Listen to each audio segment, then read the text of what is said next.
preso que se fugó usando solo un clip y una cuchara durante 40 años la noche del 11 de junio de 1962, a las 23:47 horas, en la prisión federal de Alcatraz, situada en la isla de la misma nombre, en la bahía de San Francisco, California.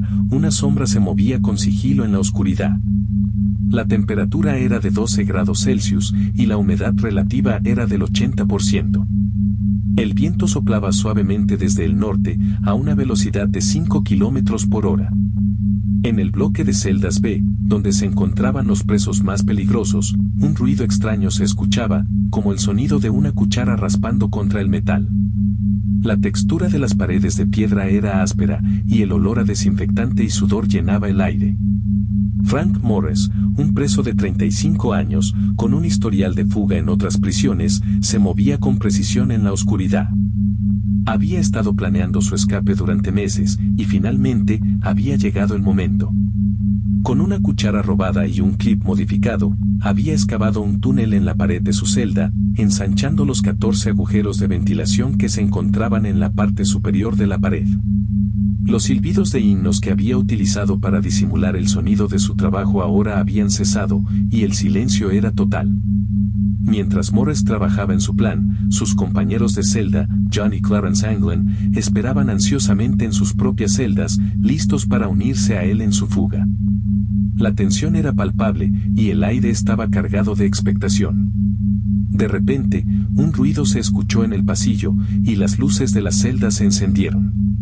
Los guardias estaban haciendo su ronda nocturna, y Morris sabía que tenía que actuar rápido. Con un movimiento rápido, se escondió en la sombra, aguantando la respiración.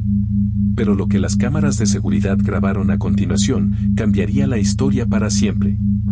La noche del 11 de junio de 1962, a las 23:47 horas, la temperatura en la prisión de Alcatraz era de 12,4 grados Celsius. El termómetro colocado en la pared del pasillo registraba una humedad relativa del 67%.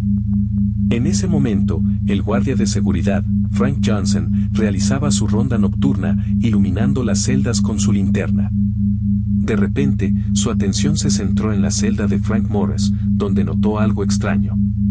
La cabeza de papel maché que había sido colocada en la cama parecía diferentes.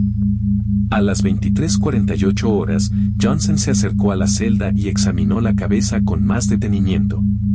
La temperatura en el pasillo había descendido a 12,2 grados Celsius, y la humedad relativa había aumentado a 68%.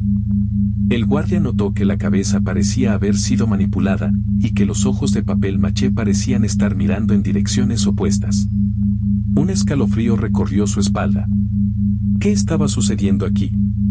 A las 23:49 horas, Johnson llamó a su colega, el guardia Thompson, para que viniera a verificar la situación. Thompson llegó al pasillo y examinó la celda de Morris. La temperatura había descendido a 12,1 grados Celsius, y la humedad relativa había aumentado a 69%. De repente, Thompson notó que la celda de Clarence Anglin también parecía haber sido manipulada. La cabeza de papel maché en su cama parecía desplazada. A las 23:50 horas, los guardias Johnson y Thompson llamaron a la central de seguridad para informar de la situación. La temperatura en el pasillo había descendido a 12 grados Celsius, y la humedad relativa había aumentado a 70%. De repente, un sonido extraño se escuchó en el pasillo. Un ruido de metal contra metal. ¿Qué estaba sucediendo? ¿Dónde estaban los prisioneros? Y entonces, justo cuando los guardias estaban a punto de investigar, la luz del pasillo comenzó a parpadear, y todo se volvió negro. ¿Qué había causado la interrupción del suministro eléctrico? La respuesta estaba a punto de revelarse, pero justo cuando comencé a investigar el caso de la fuga de Alcatraz, y lo primero que me llamó la atención fue la falta de evidencia física. El agente Martínez declaró: "No he visto nada igual en 20 años, es como si se hubieran esfumado en el aire".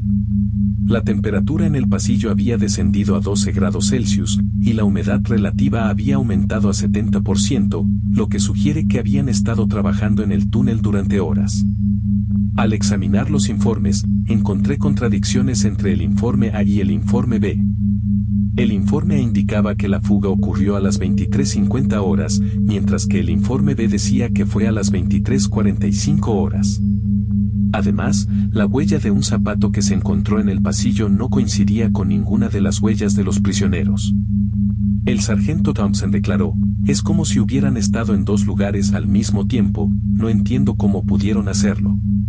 Esto me llevó a considerar tres teorías principales: la fuga por el túnel, la fuga por el mar y la teoría de la complicidad de un guardia. La teoría de la fuga por el túnel fue descartada debido a la falta de evidencia física, ya que no se encontraron restos de excavación ni herramientas en el túnel. La teoría de la fuga por el mar también fue descartada, ya que la corriente en la bahía de San Francisco es muy fuerte y habría sido imposible para los prisioneros nadar hasta la orilla. La teoría de la complicidad de un guardia fue descartada debido a la falta de motivación y la ausencia de pruebas que lo respaldaran.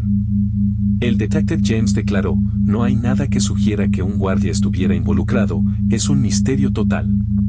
Al profundizar en la investigación, encontré un dato que me hizo detenerme.